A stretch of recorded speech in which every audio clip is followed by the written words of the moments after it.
வாழ்க்கையில் முன்னேறணும். நான் வந்து ஒரு நாளைக்கு 1 crore to 1.5 crore சம்பாதிக்கணும்.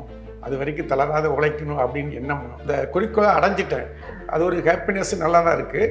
அதே இந்த தொழிலை வந்து என்னுடைய நெக்ஸ்ட் ஜெனரேஷன்களுக்கும் எல்லாருக்கும் சொல்லிக் கொடுத்து அவங்களும் ஒர்க் ஆலைக்காக அவங்களும் daily per day 12 hours work பண்ணுறாங்க.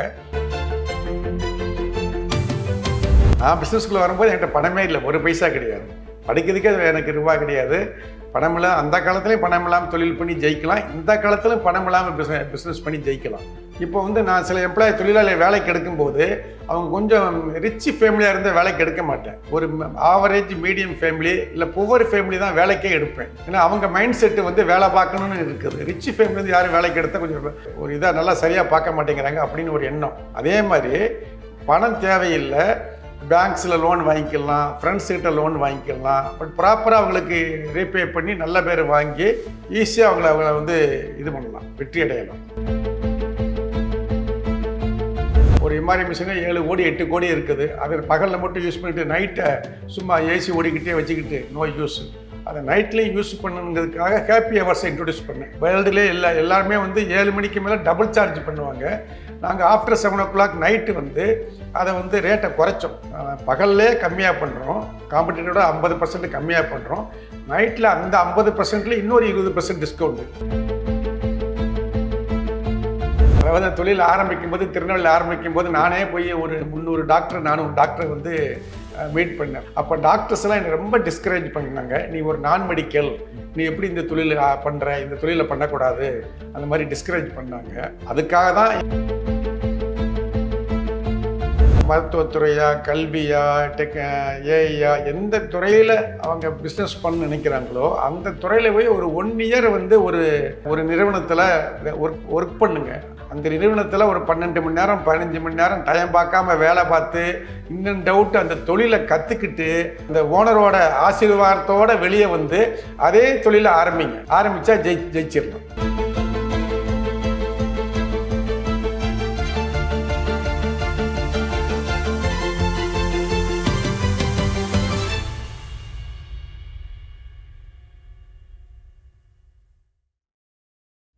கௌதம்லா சக்ஸஸ் பார்வையாளர்களுக்கு வணக்கம். ஒரு சாதாரண லேபர் 2500 கோடி நிறுவனத்தின் உரிமையாளரான ஒரு எழுச்சியூட்டும் பயணத்தை இந்த பேட்டியில் பார்க்க இருக்கிறோம். ஆர்த்தி ஸ்கேன்ஸ் நிறுவனர் வி கோவிந்தராஜன் அவர்கள் நம்முடன் இருக்கிறார். அவருடன் பேசலாம். வணக்கம் சார். வணக்கம் சார்.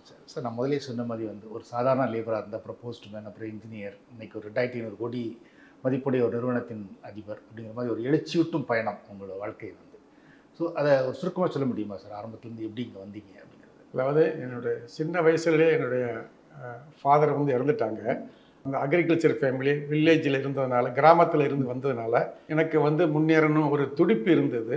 அதனால் ஹார்ட் ஒர்க் பண்ணி சின்ன சின்ன லேபர்லாம் பார்த்து +2 முடித்து அப்புறம் இன்ஜினியரிங் காலேஜ் முடித்தேன்.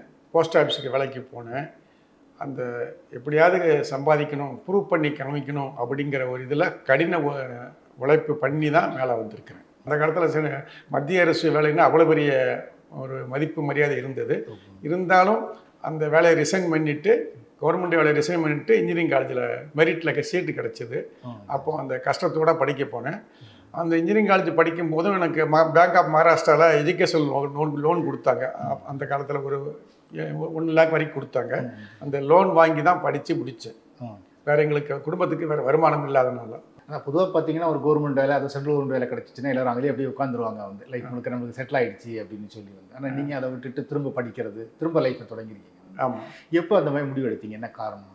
வாழ்க்கையில் முன்னேறணும். நான் வந்து ஒரு நாளைக்கு 1 crore to 1.5 crore சம்பாதிக்கணும், அது வரைக்கும் தளராத உழைக்கணும் அப்படின்னு எண்ணம். கஷ்டப்பட்டதுனால, இந்த சாப்பாடு கூட பணம் இல்லாமல் கஷ்டப்பட்டதுனால அந்த இது வந்தது, வேகம் வந்தது. அது மாதிரி பார்த்தீங்கன்னா சார், நீங்கள் இன்ஜினியரிங் முடிச்சிருக்கீங்க வந்து, இது வந்து ஒரு வேறு மாதிரி ஒரு துறை வந்து, ஒரு மெடிக்கல் சம்மந்தப்பட்ட ஒரு நோயறிதல் துறை வந்து, எப்படி இந்த துறைக்குள்ளே வந்தீங்க சார்? எப்போ? அது இன்ஜினியரிங் முடிச்சதுக்கப்புறம் நான் வந்து ஒரு சின்ன ஃபேக்ட்ரி வச்சுருந்தேன். அந்த பாட்டில் மேனுஃபேக்சரிங், அலுமினியம் பாட்டில் மேனுஃபேக்சரிங் கேப்ஸு மருந்து கம்பெனிகளுக்கு, லிக்கர் கம்பெனிகளுக்கெல்லாம் சப்ளை பண்ணிகிட்டு இருந்தேன். அது ஒரு 10 வருஷம் ஓட்டினேன். அண்ட் இன்பிட்வீன் 29 வயசில் எனக்கு வந்து கல்யாணம் பண்ணும்போது ஒரு டாக்டரை, ஒரு மருத்துவரை கல்யாணம் பண்ணேன். மருத்துவரை கல்யாணம் பண்ணி கோயில்பட்டியில் ஒரு clinic, hospital, multi speciality hospital first கான்செப்டை கோயில்பட்டியில் நான் தான் கொண்டு வந்தேன், எங்கள் சொந்த ஊரில். அந்த மல்டி ஸ்பெஷாலிட்டி ஹாஸ்பிட்டல் இருந்தது நான் வந்து திரும்ப டயக்னாஸ்டிக் சென்டர்ஸுக்கு உள்ள நுழைஞ்சேன். அதான் காரணம். டாக்டரை கல்யாணம் பண்ணதுனால அப்படியே இந்த ஃபீல்டுக்குள்ளேயே வந்துட்டேன். அந்த அலுமினியம் கேப்ஸ் மேனுஃபேக்சரிங் தொழிலையும் ஒரு 10 வருஷம் கழித்து அதை மார்க்கெட்டு கொஞ்சம் டல்லானதால் அதை நிப்பாட்டி மருத்துவத்துறையிலேயே போகும், இதில் பேரும் கிடைக்குது, பேரும் புகழும் ப்ராஃபிட்டும் கிடைக்குது அப்படிங்கிற எண்ணத்தினால இந்த தொழிலுக்குள்ளே வந்துட்டேன். அது மாதிரி பார்த்தீங்க சார், கோயில்பேட்டில் முதல்ல ஆரம்பிக்கிறீங்க. கோயில்பேட்டில் இன்றைக்கி ஆல் இண்டியா முழுக்க கிட்டத்தட்ட ஒரு 70-80க்கு மேலே பிரான்ச்சஸ் இருக்குது. இப்படி இந்த வளர்ச்சி எப்படின்னு சொல்ல முடியுமா? அதாவது நான் கோயில்பேட்டில் இருக்கும்போது ஹாஸ்பிட்டல்லேருந்து திரும்ப மல்டி ஸ்பெஷாலிட்டி ஹாஸ்பிட்டல் போடணும், வேறு எங்கேயாவது ஊரில் ஹாஸ்பிட்டல் கட்டவா. கோயில்பேட்டி சின்ன ஊர், அப்கோர்ஸ் ஒரு 2 lakhs பாப்புலேஷன் தான் இருப்பாங்க. அந்த ஊருக்கு அந்த ஹாஸ்பிட்டலில் வேறு தொழில் பண்ணுறதுக்கு அங்கே இடம் இல்லை. ஒரு ஸ்டார் ஹோட்டல் கட்டலாமா, இல்லாட்டி டயக்னாஸ் சென்டர் போடலாமா. அதுவும் திருநெல்வேலியில் பக்கத்து ஊருன்னா திருநெல்வேலியில் ஃபஸ்ட்டு அங்கே ஒரு 10 லட்சம் பாப்புலேஷன் இருக்கிறனால அந்த ஊரில் ஹெட் குவார்ட்டர்ஸில் நியரஸ்ட்டு அப்போ அந்த காலத்தில் சிடி ஸ்கேன் எம்ஆர்ஐ ஸ்கேன் எங்கேயும் இல்லை. வெகு தூரத்தில் எல்லோரும் அலைய வேண்டி இருந்தது. அதனால் திருநெல்வேலி இடத்தை செலக்ட் செய்து அந்த இடத்துல ஒரு சிடி ஸ்கேன் எம்ஆர்ஐ ஸ்கேனர்ஸ் போட்டு அங்குள்ள பொதுமக்களுக்கு உடனடியாக அஃபோர்டபுள் ரேட்டில் டயக்னாஸ்டிக் ஃபெசிலிட்டியை கொடுப்போம் அப்படின்னு முடிவு பண்ணி அங்கே இன்வெஸ்ட் பண்ணேன். ப்ளஸ் இன்னொரு பாயிண்ட் அப்போ இப்போயும் இருக்குது, 40% டிப்ரிசியேஷன் சிடிஎம்ஆருக்கு இருந்தது. அதனால் அந்த தொழிலை ஆரம்பித்தேன். அது மாதிரி பார்த்தீங்கன்னா உங்களுக்கு சக்ஸஸில் முக்கியமான காரணம் என்ன சொல்கிறாங்கன்னா மற்றவங்களோட இன்னும் ஒரு காஸ்ட்டு குறைவாக நீங்கள் ஒரு சர்வீஸ் பண்ணுறீங்க. இப்போ சிடி ஸ்கேன்லாம் எடுத்துட்டிங்கன்னா வெளியே என்ன நடக்குதோ அதோட கிட்டத்தட்ட பாய் தான் உங்கள்கிட்ட இருக்குது. அது என்ன காரணம் அந்த மாதிரி விஷயம்? அதாவது அஃபோர்டபிலிட்டி, அசசபிலிட்டி, குவாலிட்டி, ட்ரஸ்ட் இருந்தால் தான் மக்கள் நம்மளை தேடி வருவாங்க அப்படிங்கிற ஒரு காரணத்துக்காக அந்த மாடல்லையே கொண்டு போயிட்டோம். அதனால் குவாலிட்டியை காம்ப்ரமைஸ் பண்ணல. எம்ஆர்ஐ மிஷின்லாம் ஃபுல்லாக சீமென்ஸ் ஜெர்மனிலேருந்து வாங்குகிறோம். லேப் எக்யூப்மெண்ட்ஸ் எல்லாம் ரோஸு, யூஎஸ்ஏ, சுவிட்சர்லாந்து அந்த மாதிரி உள்ள இம்போர்ட்டட் எக்யூப்மெண்ட்ஸை யூஸ் பண்ணி நல்ல குவாலிட்டியான ரிப்போர்ட்டு தான் கொடுக்குறோம். அதனால் குவாலிட்டியை காம்ப்ரமைஸ் அஃபோர்டபுள் ரேட்டில் கொடுத்தா மக்கள் வேர்ட் ஆஃப் மவுத்து பரவி அவங்களா நிறைய டயக்னாஸ்டிக்ஸ் டெஸ்ட்டை பண்ணிக்கிடுறாங்க. அதே மாதிரி நாங்கள் ஒரு ஆள் தான் இங்கே மெஷினை நைட்லேயும் யூஸ் பண்ணி அதே இன்வெஸ்ட்மெண்ட்டில் நைட்டையும் சிடி எம்ஆர்ஐ யூஸ் பண்ணுறோம். காஸ்ட்டை கம்மி பண்ண முடியுது எங்களால். ஸோ அந்த 24 மணி நேர சேவை அப்படிங்கிறது உங்களுக்கு ஒரு பிஸ்னஸ் ரீதியாக ஒரு முக்கியமான முடிவுன்னு நினைக்கிறேன். ஆமாம், மெஷின்ஸ் ஐடியல் இல்லாமல் ஓடிக்கிட்டே இருக்குது எந்நேரமும். ஒரு எம்ஆர்ஐ மிஷினே 7 கோடி 8 கோடி இருக்குது. அதை பகலில் மட்டும் யூஸ் பண்ணிவிட்டு நைட்டை சும்மா ஏசி ஓடிக்கிட்டே வச்சுக்கிட்டு நோ யூஸ். அதை நைட்லேயும் யூஸ் பண்ணுங்கிறதுக்காக ஹாப்பி ஹவர்ஸை இன்ட்ரடியூஸ் பண்ணேன். வேர்ல்டுலே எல்லாருமே 7 மணிக்கு மேலே டபுள் சார்ஜ் பண்ணுவாங்க. நாங்கள் ஆஃப்டர் 7 o'clock நைட்டு அதை ரேட்டை குறைச்சோம். பகல்லே கம்மியாக பண்ணுறோம், காம்படிட்டரோட 50% கம்மியாக பண்ணுறோம். நைட்டில் அந்த 50%ல இன்னொரு 20% டிஸ்கவுண்ட்டு. ஸோ தட் அவங்களுக்கு நைட்டில் அப்பா அம்மாவை கூட்டு வரதுக்கு யூஸ்ஃபுல்லாக இருக்கும்.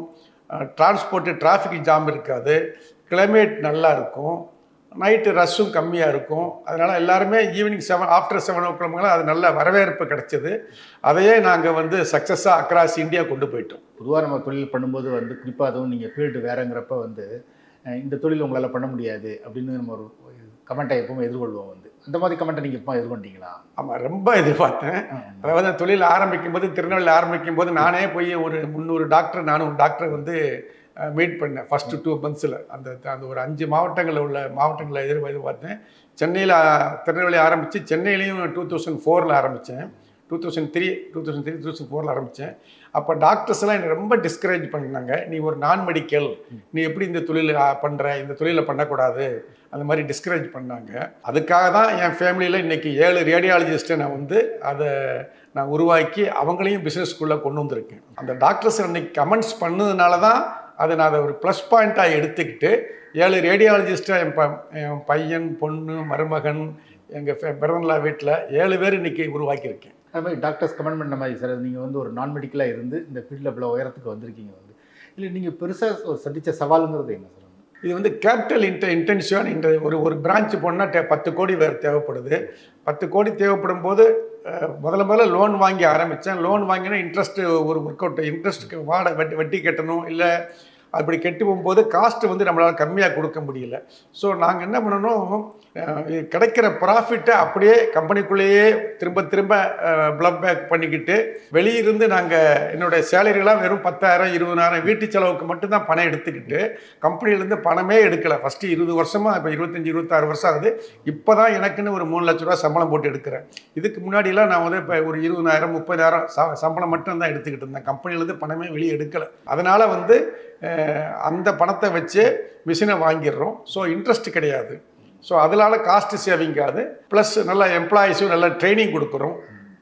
ப்ளஸ் நாங்கள் பல்காக எக்யூப்மெண்ட்ஸு பல்காக ரியேஜெண்ட் வாங்குறதுனால ஓரளவுக்கு எங்களால் அஃபோர்டபுள் காஸ்ட்டில் கொடுக்க முடியுது. இந்த ஆரம்பத்தில் நீங்கள் சொன்னீங்க வந்து நிறைய வந்து ஒரு கமெண்ட்லாம் எதிர்கொண்டோம் அப்படின்னு சொல்லி.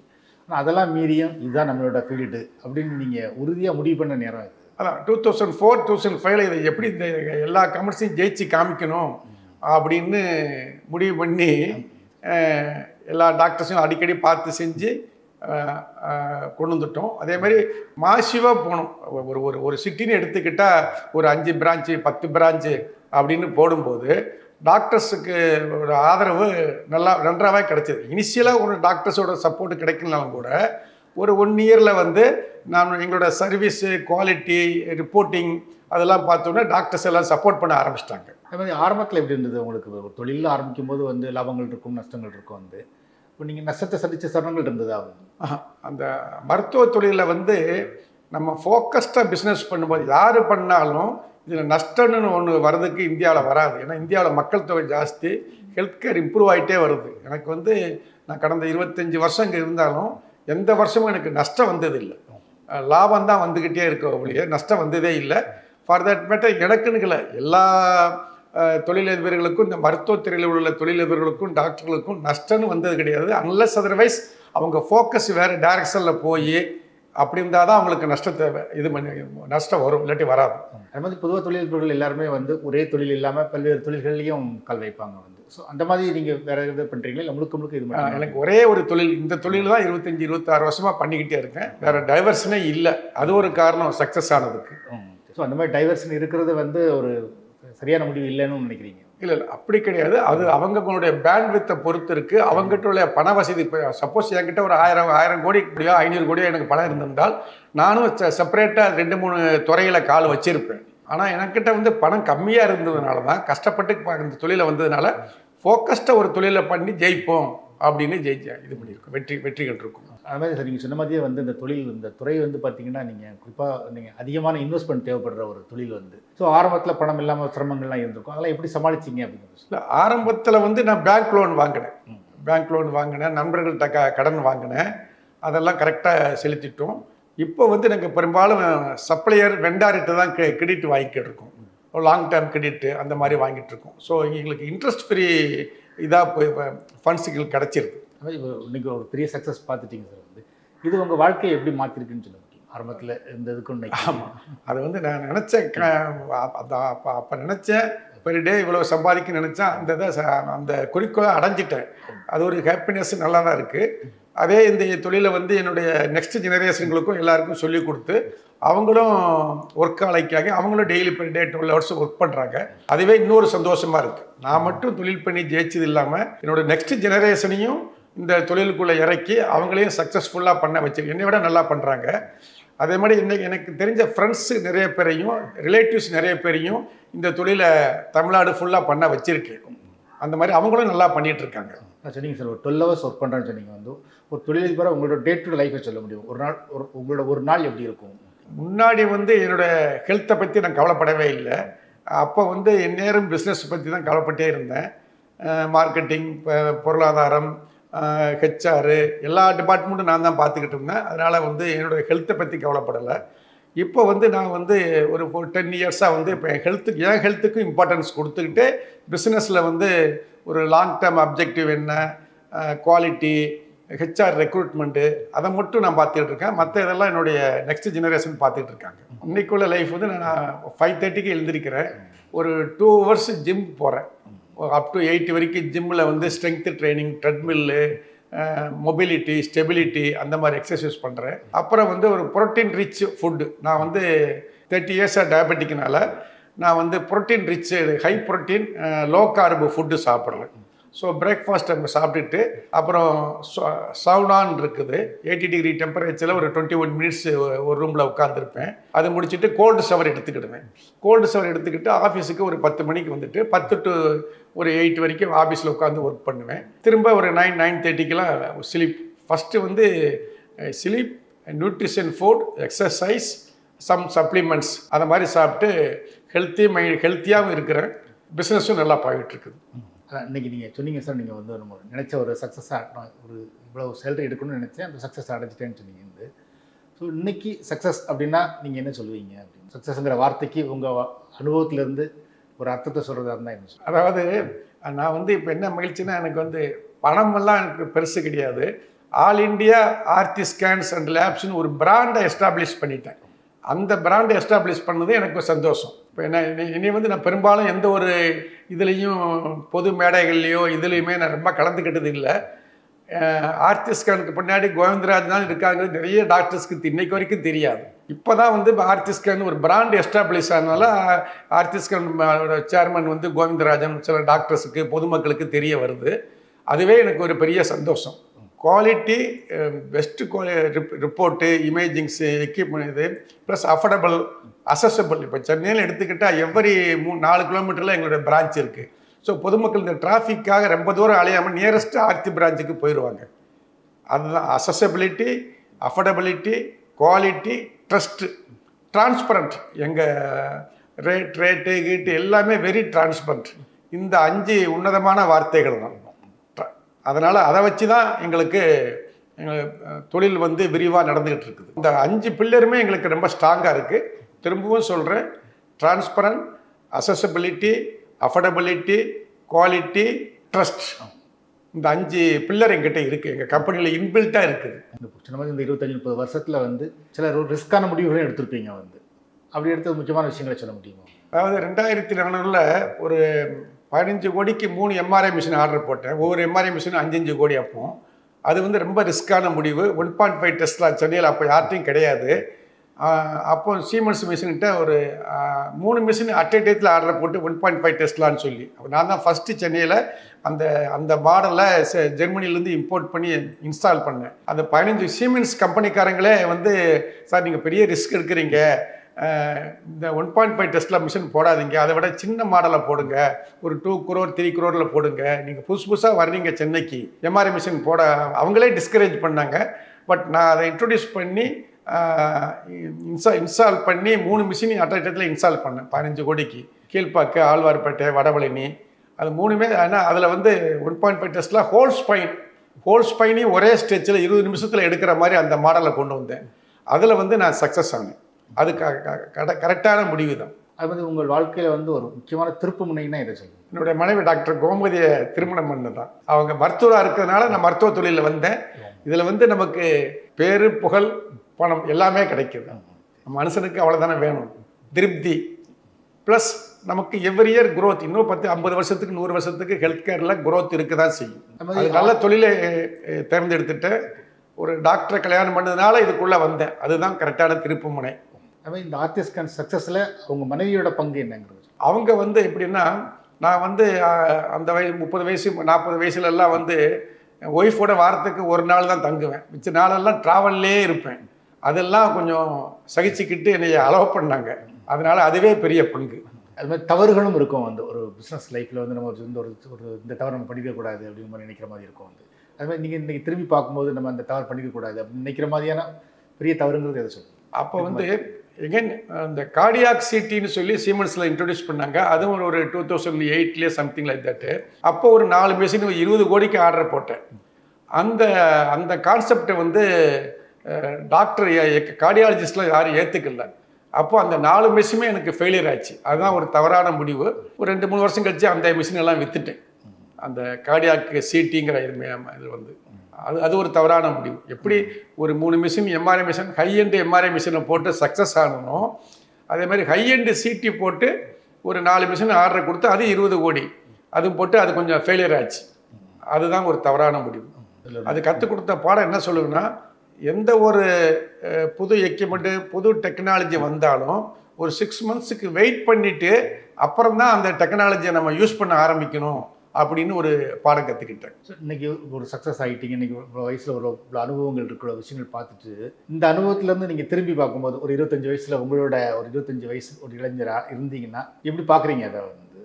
அதாவது இப்போ நமக்கு வயசானதுனால நமக்கு நிறைய அனுபவங்கள் எக்ஸ்பீரியன்ஸ் கிடச்சிருக்கு.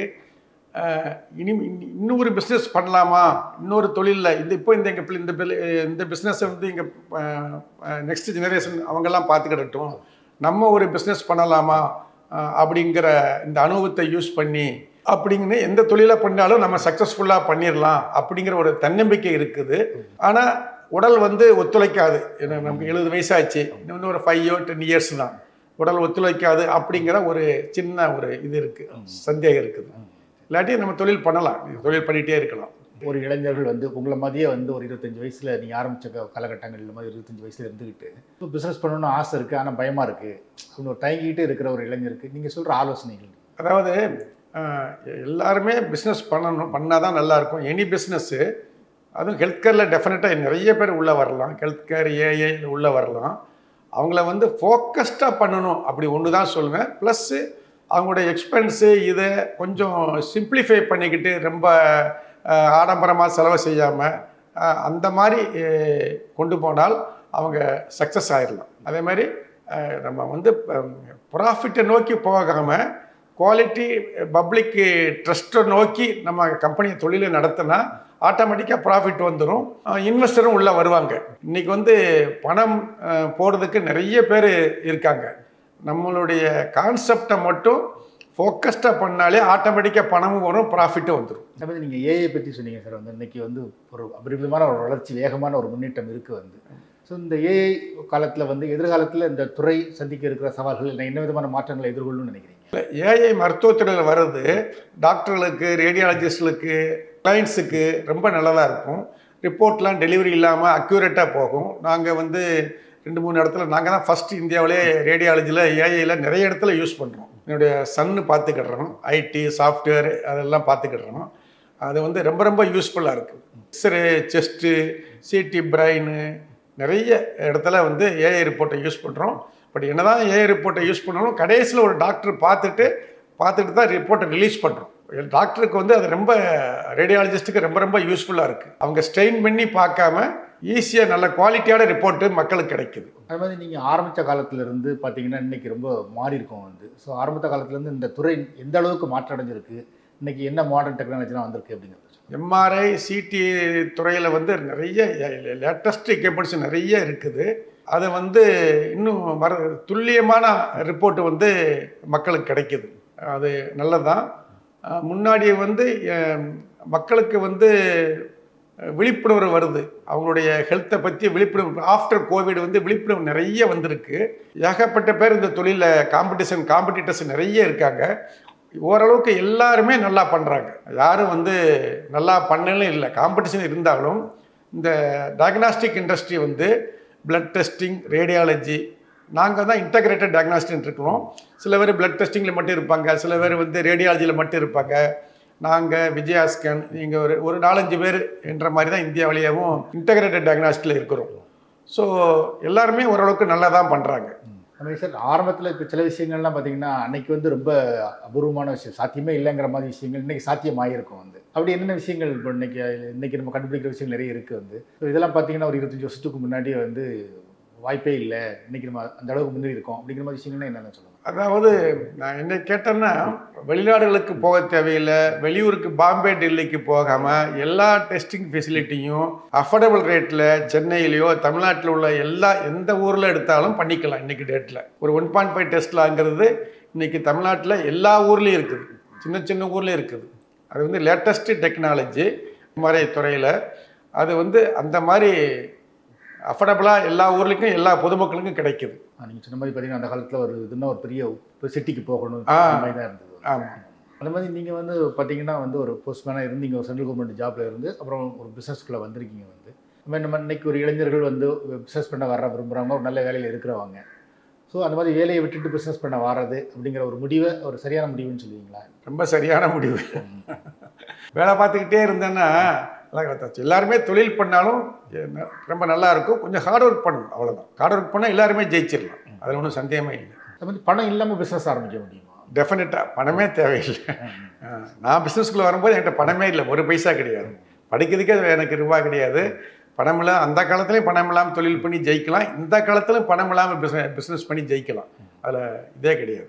நம்ம கான்செப்ட் தான், நம்ம கான்செப்ட்டு நேர்மை கரெக்டாக இருந்தால் நம்ம ஜெயிச்சிடலாம். அது மாதிரி பிஸ்னஸ் ஆரம்பிச்சு நீங்கள் பணம் இல்லாமல் பண்ணிடலாம் அப்படின்னு சொல்லி ஒரு பிஸ்னஸ் ஆரம்பிக்கிறதுக்கு முக்கியமாக என்ன தேவைன்னு நினைப்பீங்க? ஒரு நல்ல ஐடியாவா இல்லை ஒரு நல்ல மைண்ட் செட்டா அப்படின்னு யோசிச்சலாம். ஐடியா, மைண்ட் செட் ரெண்டு வேணும். ப்ளஸ் நம்மளை சுற்றி உள்ளவங்கள்ட்ட நம்ம மேலே ஒரு ட்ரஸ்ட்டை கிரியேட் பண்ணணும். அந்த 3 இருந்தால் போதும். அது நீங்கள் சொன்ன மாதிரி சார், ஆரம்பத்தில் ஒரு சின்ன கோயில்பேட்டில் ஒரு சின்ன நிறுவனத்தை ஆரம்பிச்சு இன்றைக்கி இவ்வளோ பெரிய ஒரு பிராண்டாக மாற்றிருக்கீங்க வந்து. ஸோ இதை மாதிரி ஒரு இளைஞர்களுக்கு சொல்கிறதுனா ஒரு சின்ன நிறுவனத்தை ஒரு பெரிய பிராண்டாக மாற்றுறது எப்படி அப்படின்னா ஒரு என்ன ஆலோசனை சொல்லுங்கள்? இப்போ உள்ள இளைஞர்கள்லாம் உடனே 2 இயர்ஸ் 3 இயர்ஸில் அப்படி வரணும்னு நினைக்கிறாங்க. என்னை பொறுத்த மட்டும் அது சாத்தியம் இல்லை. ஒரு இட் வில் டேக் ஸ்லோவாக தான் பண்ண முடியும். ஸ்லோ அண்ட் ஸ்டெடியாக பண்ணனா தான் நல்லாயிருக்கும். நிறைய இன்வெஸ்டரை உள்ளே வச்சு அவங்கள வச்சு வேகமாக வளரணும், வித்தின் 3 இயர்ஸில் வித்தின் 5 இயர்ஸில் வந்து பெரிய பிராண்டாக மாறணும் தான் எல்லோரும் துடிக்கிறாங்க. அப்படி பண்ணும்போது சக்ஸஸ் ரேட்டு ரொம்ப கம்மியாக இருக்கும். கொஞ்சம் ஸ்லோ அண்ட் ஸ்டெடியாக பண்ணால் சக்ஸஸ் ரேட்டு ஜாஸ்தியாக இருக்கும். ஸ்லோ அண்ட் ஸ்டெடி பண்ணணும், கான்செப்ட்டு நல்லா இருக்கணும், ஒரு டிரான்ஸ்பரண்ட்டாக பிஸ்னஸ் பண்ணணும், நம்ம சுற்றி உள்ளவங்ககிட்ட நம்ம ஒரு ட்ரஸ்ட்டை க்ரியேட் பண்ணிக்கணும். பண்ணாலே போதும். எந்த துறையில் அவங்க மருத்துவத்துறையா, கல்வியா, ஏஐயா, எந்த துறையில் அவங்க பிஸ்னஸ் பண்ண நினைக்கிறாங்களோ அந்த துறையில் போய் ஒரு 1 இயர் வந்து அந்த ஒரு நிறுவனத்தில் ஒர்க் பண்ணுங்க. ஒர்க் பண்ணி அந்த தொழில் அந்த அந்த இடத்துல அந்த நிறுவனத்தில் ஒரு 12 மணி நேரம் 15 மணி நேரம் டைம் பார்க்காம வேலை பார்த்து இன்னும் டவுட் அந்த தொழிலை கற்றுக்கிட்டு அந்த ஓனரோட ஆசீர்வாதத்தோடு வெளியே வந்து அதே தொழிலை ஆரம்பித்தா ஜெயிச்சிடலாம். அது இப்போ நீங்கள் சொன்னீங்க பணம் இல்லாமல் ஆரம்பிச்சிடலான்னு. ஆனால் சிலர் சொல்லுவாங்க நாங்கள் ரொம்ப சாதாரண குடும்பம், எங்களுக்கு ஒரு பெரிய பேக்ரவுண்ட் இல்லை அப்படின்னு சிலர் தயங்குவாங்க வந்து. அவங்களுக்கு உங்களோட அது அவங்க அட்டிடியூடு தான் சார். அவங்க பணம் இல்லாமல் ஆரம்பித்து தான் வேகமாக முன்னேற முடியும். இப்போ வந்து நான் சில தொழிலாளி வேலைக்கு எடுக்கும்போது அவங்க கொஞ்சம் ரிச் ஃபேமிலியாக இருந்தால் வேலைக்கு எடுக்க மாட்டேன். ஒரு ஆவரேஜ் மீடியம் ஃபேமிலி இல்லை புவர் ஃபேமிலி தான் வேலைக்கே எடுப்பேன். ஏன்னா அவங்க மைண்ட் செட்டு வந்து வேலை பார்க்கணுன்னு இருக்குது. ரிச் ஃபேமிலி வந்து யாரும் வேலைக்கு எடுத்தால் கொஞ்சம் ஒரு வேலைக்கு ஒரு இதாக நல்லா சரியாக பார்க்க மாட்டேங்கிறாங்க அப்படின்னு ஒரு எண்ணம். அதே மாதிரி பணம் தேவையில்லை, பேங்க்ஸில் லோன் வாங்கிக்கலாம், ஃப்ரெண்ட்ஸ்கிட்ட லோன் வாங்கிக்கலாம். பட் ப்ராப்பராக அவங்களுக்கு ரீபே பண்ணி நல்ல பேர் வாங்கி ஈஸியாக அவங்கள வந்து இது பண்ணலாம், வெற்றி அடையலாம். அது மாதிரி பேக்ரவுண்ட் இல்லைன்னா கூட அது பிஸ்னஸ் சக்ஸஸ். எஸ் பேக்ரவுண்ட் இல்லாதவங்க தான் வேகமாக எஸ்டாப்ளிஷ் பண்ண முடியும். 10 பேர் பணக்காரங்க பிஸ்னஸ் ஆரம்பிக்கிறதுக்கும் ஒரு 10 பேர் ஒரு புவர் கைஸ் தொழிலை ஆரம்பிக்க பார்த்தோன்னா ரேஷியோ வந்து இதில் 7-8 பேர் சக்ஸஸ் ஆகும், அதில் 4-5 பேர் தான் சக்ஸஸ் ஆவாங்க. சக்ஸஸ் ரேட்டு வந்து ஜாஸ்தியாக இருக்கும். பணம் உள்ளவங்ககிட்ட சக்ஸஸ் ரேட்டு கம்மியாக தான் இருக்கும். அதுக்கு என்ன காரணம் சார், கொஞ்சம் எக்ஸ்பிளைன் பண்ண முடியுமா? இப்போ பணம் இல்லை, பேக்ரவுண்ட் இல்லை, ஆனால் அவங்க தான் சக்ஸஸ் பண்ணுறாங்க. அது ஹார்ட் ஒர்க் பண்ணுவோம். இவங்க கொஞ்சம் ஃபோக்கஸ்டாக பண்ணுவாங்க, இவங்க வந்து அப்படி ஃபோக்கஸ்டாக பண்ண மாட்டாங்க. அதனால் அது ஒன்று தான், வேற ஒன்றும் கிடையாது. அது மாதிரி ஒரு பிஸ்னஸ் பண்ணுறவங்க வந்து அதில் தோல்வியை சந்திக்கலாம். வந்து தோல்வி சந்தித்தா அவங்க அதை உடைஞ்சு போகாமல் இருக்கிறதுக்கு என்ன செய்யணும்? தோல்வி வந்து எல்லா பிஸ்னஸ்லேயும் வரும். அதை மனம் தளராமல அதுலேயே அந்த தொழிலே பண்ணலாம். அந்த தோல்விகளெல்லாம் சரி பண்ணி எல்லா சோதனைகளையும் சாதனைகளையாக மாற்றணும். ஒவ்வொரு சோதனையும் நமக்கு நல்லது நினச்சிட்டு எல்லாமே நன்மைக்கே அப்படின்னு நினச்சிக்கிட்டு திரும்ப திரும்ப அதை முயற்சி பண்ணிகிட்டே இருந்தால் ஆட்டோமேட்டிக்காக ஜெயிச்சிடலாம். நன்றி சார்.